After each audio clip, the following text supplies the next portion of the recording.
Christ. Amen. Please pray with me. Gracious God, give us the vision that you have put forth in front of us. This desire, this hope for the new reality of this new heaven and earth that you have for us, that you've promised to us. That even in the midst of the things that we deal with, the things that we see on TV, the things that terrorists do in our world, that we remember that there is something at the end of this tunnel, that there is light, that there is hope, that there is promise. And you've given it to us, and you have not lied to us. Give us courage to look to that hope and look to that light. Amen.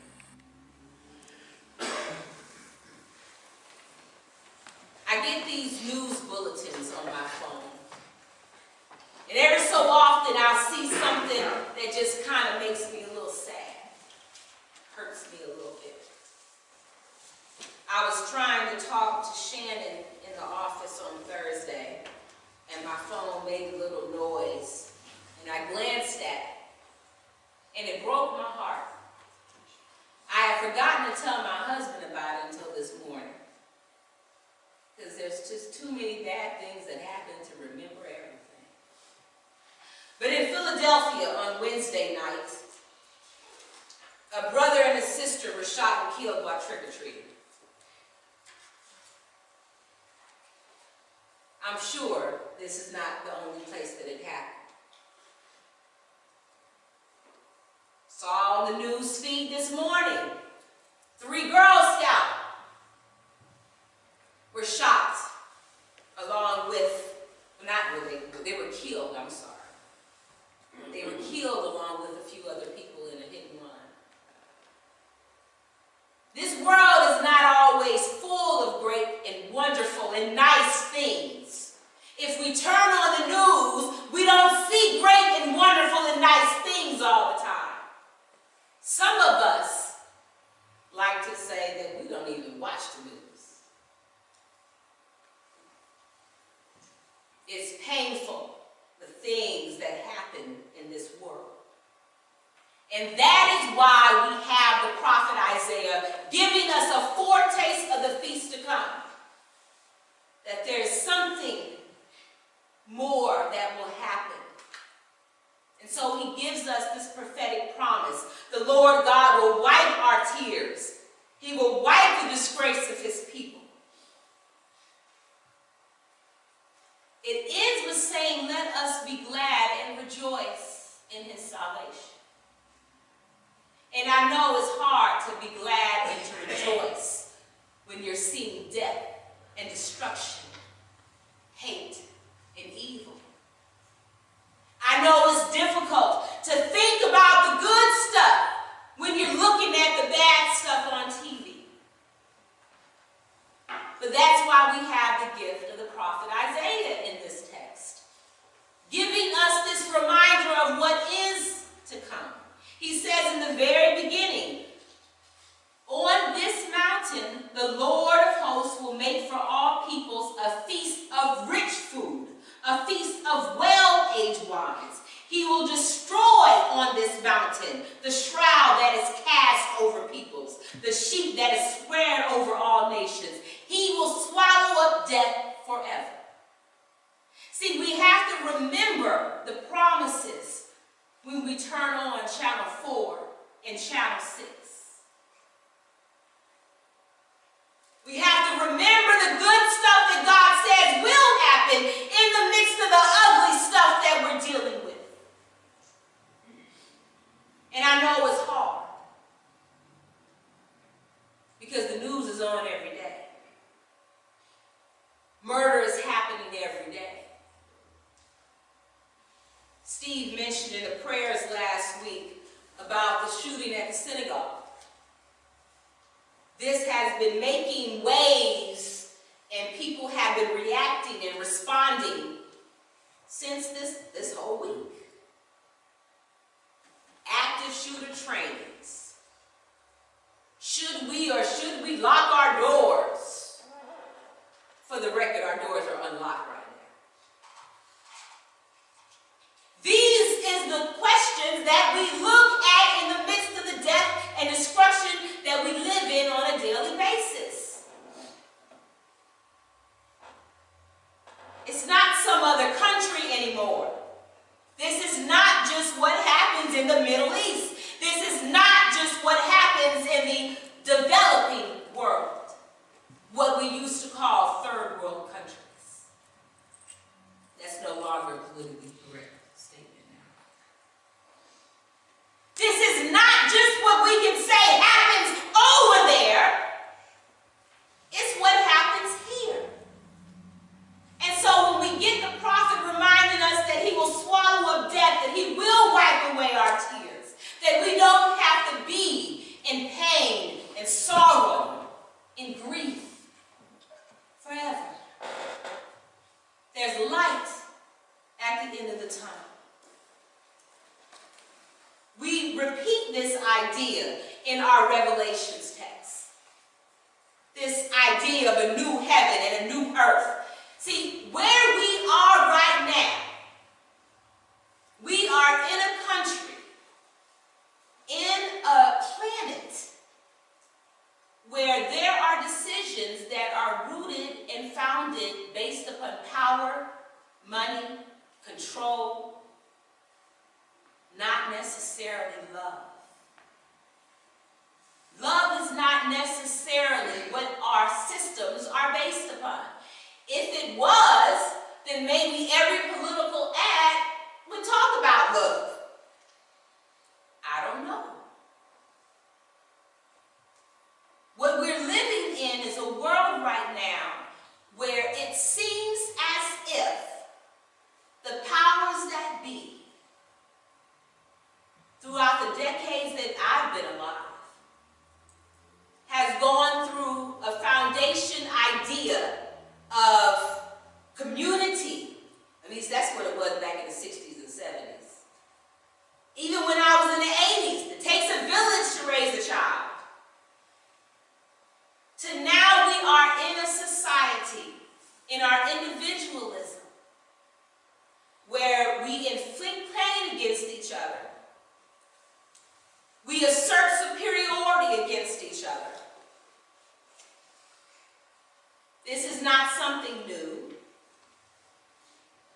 It has gotten to the point where now we are open about how that has affected genders. We're open to how that has affected racism.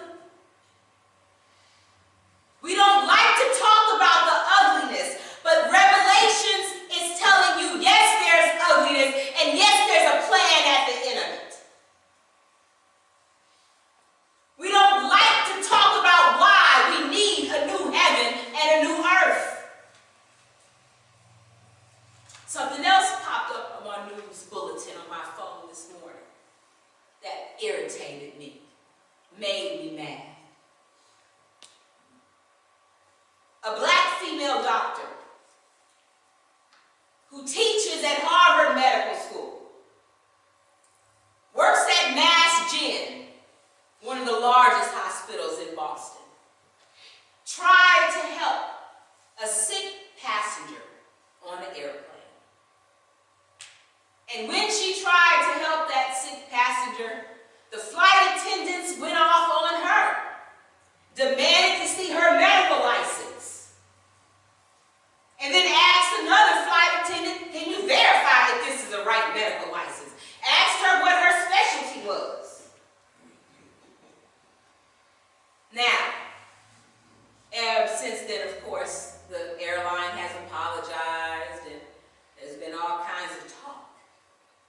But this is a reality in our country. I stand here as an African-American female, but I stand here knowing that there's racial bias in our country.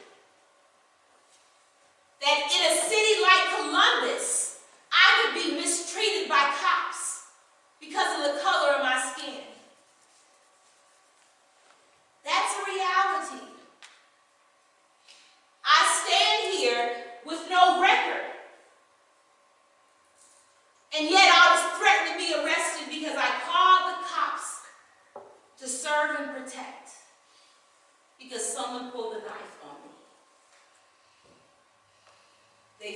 to lock me up because I called for help. I tell you this because there is a reason that we need a new heaven and a new earth. There are broken pieces in the midst of our society based on our sin. It's not always pretty. As a matter of fact, it's downright sad. I can't think why an 11-year-old girl would need to be tased by the cops because of shoplifting. And yet that happened in a Walmart in this state. I know we don't like to talk about this ugly stuff. I would never have thought that what happened to me really could happen. It's got to be their fault. They had to have done something. They cussed the cops out. They did something. I can tell you now, as a black woman, you don't have to do anything. You can still be misjudged, still mistreated. This is the broken place of the world that we live in.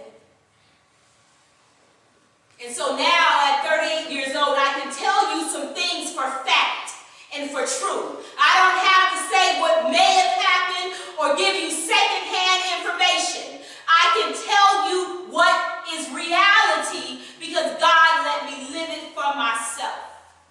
Yes, we need a new heaven and a new earth. And I look forward to that time where mourning and crying and pain will be no more. Where we don't have to have people who feel like they're unsafe, feel like they can't call the cops for help, feel like they get misdiagnosed, treated wrong, like their lives don't matter.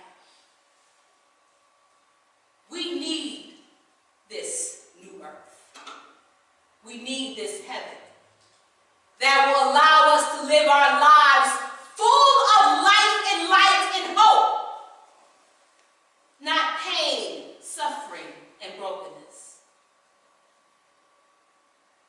This light that we need is so that we can fulfill our call as God's disciples, so that we can believe in his promises. It's not easy. I'm not lying to you about it. I know it's not easy. But God has equipped each and every one of you with spiritual gifts so that you can benefit that world that he has given to us. Each one of us are supposed to take part in bringing about this new heaven and new earth by how we love each other. How we live out that light that God gave to us. How we speak peace and hope in the midst of chaos. We become the bringers of this new heaven.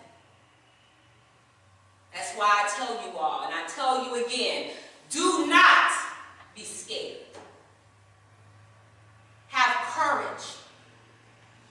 Because God has entrusted this to you. And he needs you to see it through. Amen. We'll be singing our hymn of the day. And even though we're remembering those who have gone before us, we are going to sing something that celebrates their life, that thanks God for their life and what their life brought to us. And so we're going to sing Joyful, Joyful, We Adore Thee as we celebrate those who have gone before us. Please stand.